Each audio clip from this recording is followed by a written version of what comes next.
Got some pretty nice wine here. Pretty good. But it's not the best wine in the world. It's not a perfect wine. Sparkly. It's nice. It's sweet, subtle. I don't know anything about wine. So Lady Bird is it's just about this girl in high school in her senior year. I guess in America that's your final year of your high school experience. She's sort of just starting to become a grown-up, and she's trying to figure out how to do all the grown-up stuff, but she doesn't really know what she's doing, and she's like really going hard into trying to be all kinds of things. She's trying to be everything at once.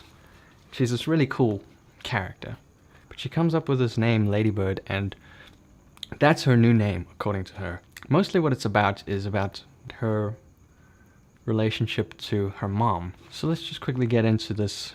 The director. The director is an actress and a screenwriter named Greta Gerwig, and she was pretty good. You know, I've seen her in a couple of movies, and I thought she was really, really good in Frances Ha as an actress. And this is the first time that she's directing something by herself. She's co-directed something before. She has this kind of weird way of telling a story. She doesn't settle too long on anything or try to create gravity, you know. Even when it's like really intense things that happen, she doesn't make a big deal out of it. She doesn't overblow what's going on screen, you know? She'll just cut away like a half second too quick. The visual style of it, it has this nostalgic, old-timey feeling, even though it's only set in 2003. All through the movie, the lighting is just very kind of subtle. You never get this glossy Hollywood setup kind of thing. Some areas are a little too dark, sometimes they shoot a little too late in the day and it's a little underexposed. And it gives the whole movie this feeling of things that just happened that weren't set up too much, that they were just natural. It seems like a lot of effort went into not overselling how heavy it is. So there was no like slow track in as this important line comes out, you know. There's no one-liners like that. Even the important stuff, and it was this half disconnected kind of camera. The camera never gets too involved in what's going on, showing you very personal things without getting too involved. And I liked it a lot. Obviously, Saoirse. Am I saying that right? Saoirse. Her. She's playing like a 17, 18-year-old.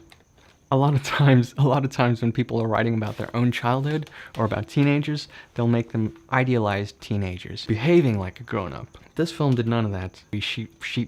She's a believable teenager. A little bit pretentious. They're trying to emulate some person they've seen on TV, and they end up being totally phony. But it's the kind of character that would irritate the hell out of you in real life. The main character is very pretentious. She's always like quoting things. There's this guy in a band, and she really likes him. And one day he shows up at her coffee shop, and they have this little encounter. And the name of his band is something French. I like your band. L'Enfance New? L'Enfance New. Oh my god, that's so pretentious. It's all tight. Yeah. Hella tight! Great actors, you know? For most of the movie, they're not acting hard, like that kind of acting you normally expect from Oscar nominees. They don't do that, you know? They're very natural. They behave like teenagers as well. Awkward, bumbling, figuring out who you are kind of teenager thing. Shelly What? is my name. Oh, hi. Hi. It's funny, on my way over here, I went over the train tracks. Oh, you took H Street. Right, and so Lady Bird always says that she lives on the wrong side of the tracks, but I always thought that that was like a metaphor. Oh. But there are actual train tracks.